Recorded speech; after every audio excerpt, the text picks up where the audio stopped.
Bem-vindos a mais uma resolução de uma questão de física do Enem 2021. Essa questão ela foi considerada pela maioria a mais difícil do Enem deste ano e ela diz basicamente o seguinte: a figura foi extraída de um antigo jogo para computadores chamado Bang Bang.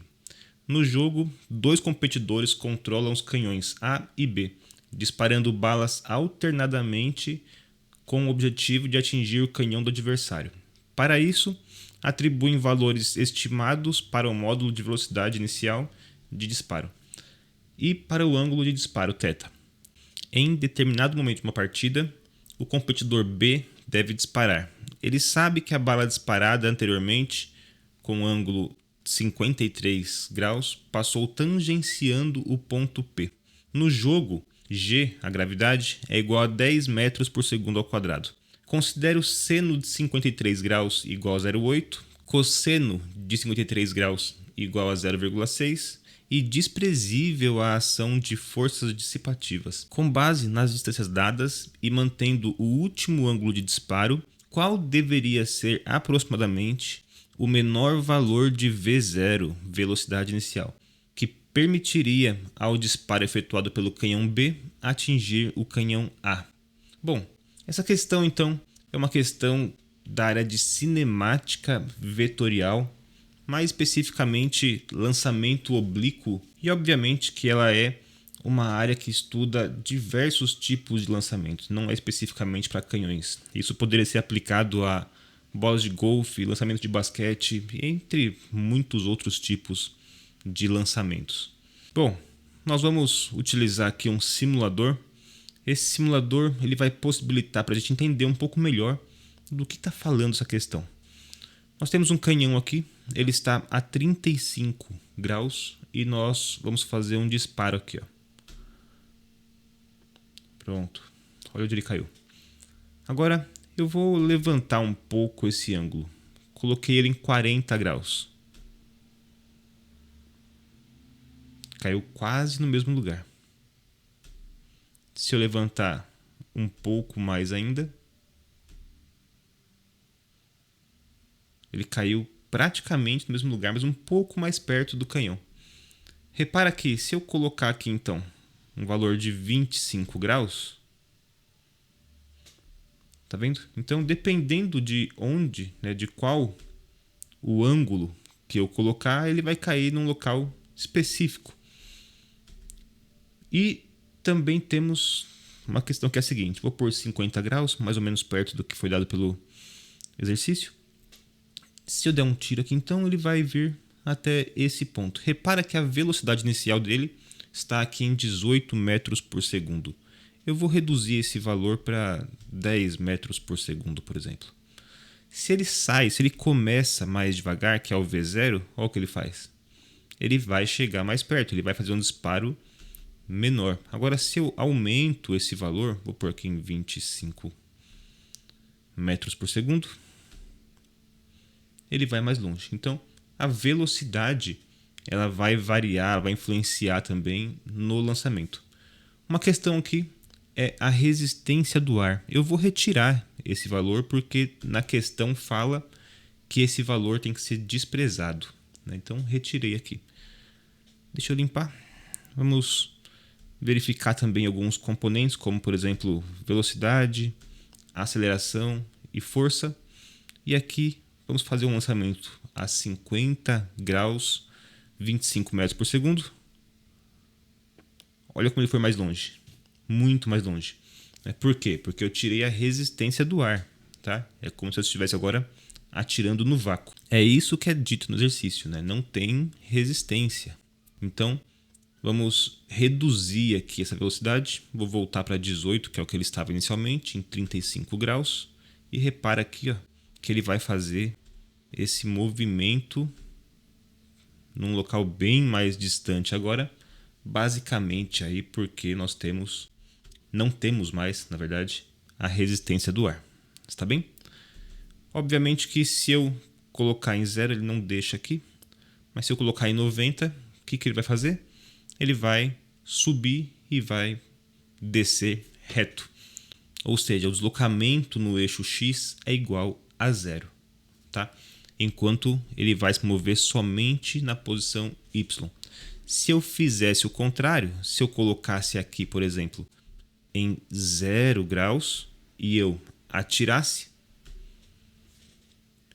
ele deslocou somente no eixo X, mas ele não subiu. Então, ele não teve um deslocamento positivo aqui no eixo Y. Ele somente desceu devido à força da gravidade. Agora que nós já entendemos aí um pouco desse nosso sistema, vamos só entender uma coisa. Primeiramente, a variação da velocidade no eixo Y, ele é uniformemente variado. Tá? Então repara que ele vai subir perdendo velocidade e depois vai descer ganhando velocidade devido aí à gravidade. Então ele sobe desacelerando, depois ele desce acelerando. Tá bem? Enquanto isso, no eixo X, a velocidade ela é constante.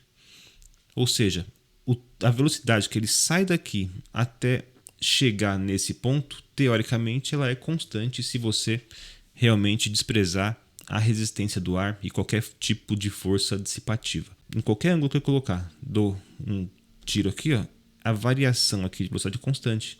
Ele não começa a ficar mais devagar ou mais rápido num certo ponto. Tá? Então, no eixo X, velocidade constante, movimento uniforme. Tá bem? Vamos voltar para a questão agora então para entender um pouco mais sobre como que vai ser feita a resolução disso. Bom, temos aqui a imagem ampliada, onde temos a informação de que a altura do canhão A está a 35 metros com relação ao canhão B. Temos também um morrinho aqui de 10 metros para impedir que esse tiro ele passe tangenciando aqui para acertar o outro. E a distância no eixo X entre os canhões A e B é de 120 metros. Esse vai ser mais ou menos o trajeto feito então pela bala do canhão, passando aqui pelo ponto P até chegar na posição A. Os valores dados são gravidade, valor aproximado, então vai ficar 10 metros por segundo ao quadrado. Nós sabemos aí que é 9,8 aproximadamente. O ângulo do canhão está em 53 graus. O cosseno dado para esse valor é de 0,6 e o seno para esse valor é de 0,8. Bom, para começar então a gente vai entender que a velocidade inicial no eixo X vai ser dado por V0, velocidade inicial, multiplicado pelo cosseno do ângulo. Por que o cosseno do ângulo? Tem que fazer sentido, né? Porque, bom, se esse valor estiver completamente reto aqui, o único movimento que vai ser feito será no eixo X. Então, vamos considerar ele igual a 1. Agora, se o canhão estiver completamente reto para cima aqui, esse valor vai ser igual a 0. E nesse caso, a gente viu que se você atirar para cima, o movimento no eixo X vai ser igual a 0. A bala não vai se movimentar no eixo X. Está bem? Então, podemos dizer que a velocidade inicial no eixo X é igual a 0,6 vezes a velocidade inicial de forma geral.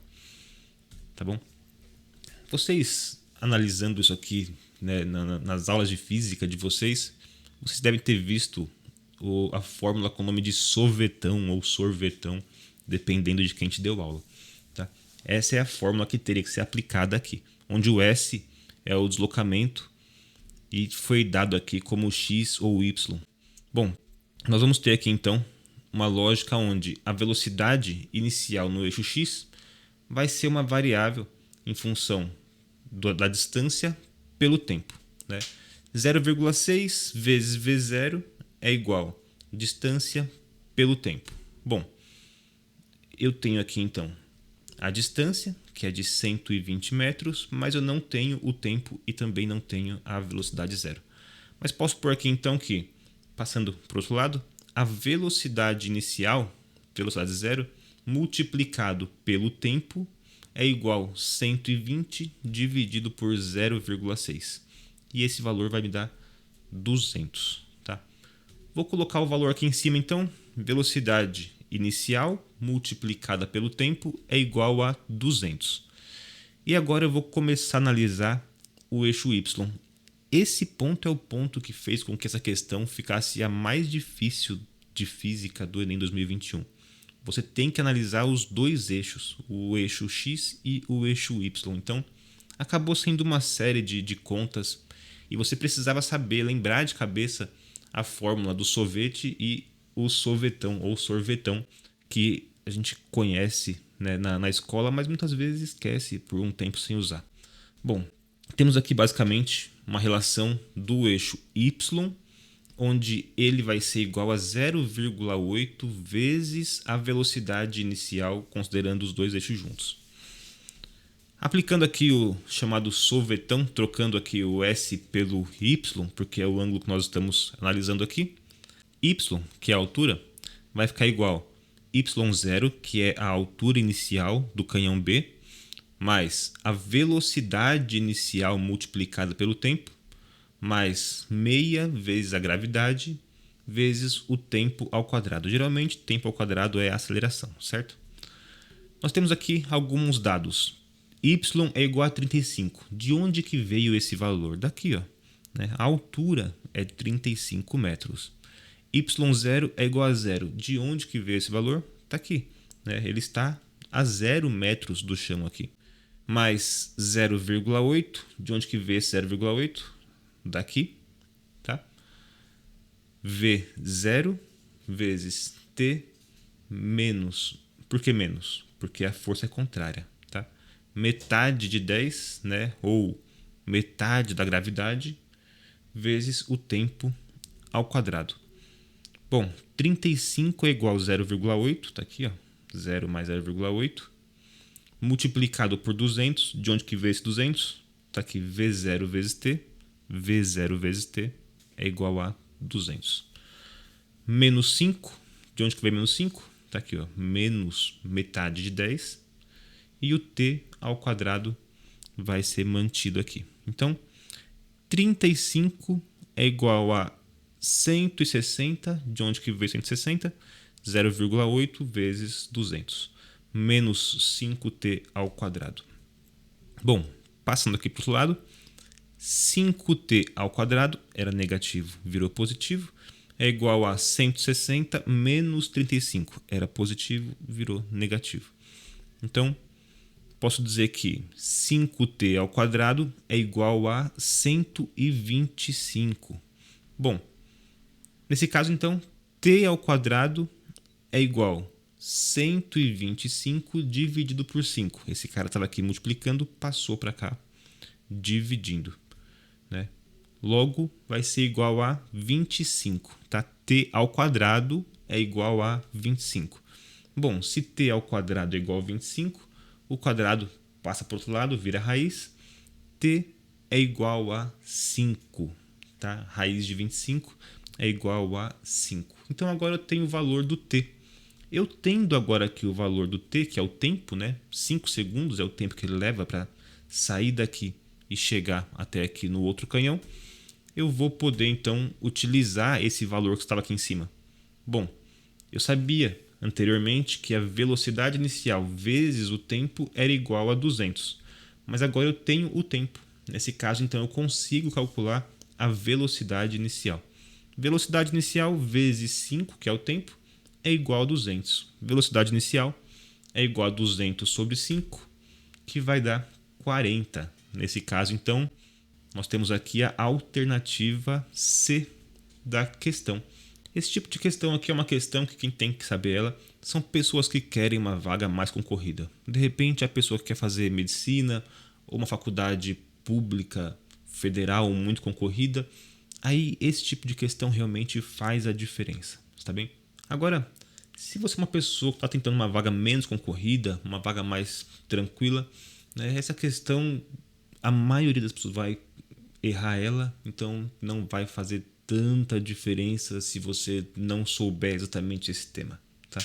Uma outra questão importante de você saber sobre essa questão especificamente é que é a primeira vez que ela cai no Enem. Geralmente nós damos mais importância para questões que são recorrentes. Todo ano cai sobre ondulatória, todo ano cai sobre eletricidade. Esse tema é a primeira vez que cai e tá na cara o porquê. Ele realmente é muito complexo para cair no Enem. Mas nós sabemos que a partir deste ano as questões elas podem se repetir no Enem. Então é importante que vocês conheçam essa daqui, porque ela pode cair de novo nesse ano ou no próximo. Se você tem uma dificuldade em aprender física, precisa aprender um pouco melhor, é importante você entender que a física é uma matéria de exatas. Então você precisa mesmo ter um conhecimento que evolua passo a passo. Ou seja, primeiro você aprende a somar, depois multiplicar, depois potenciação e assim vai. Não tem como você inverter a ordem. Por isso é importante que você utilize algum tipo de curso ou livro ou mesmo um sistema que te guie para um passo a passo, para que você não pule etapa e não deixe nenhuma etapa para trás. Eu te recomendo o curso que está na tela de vocês aí.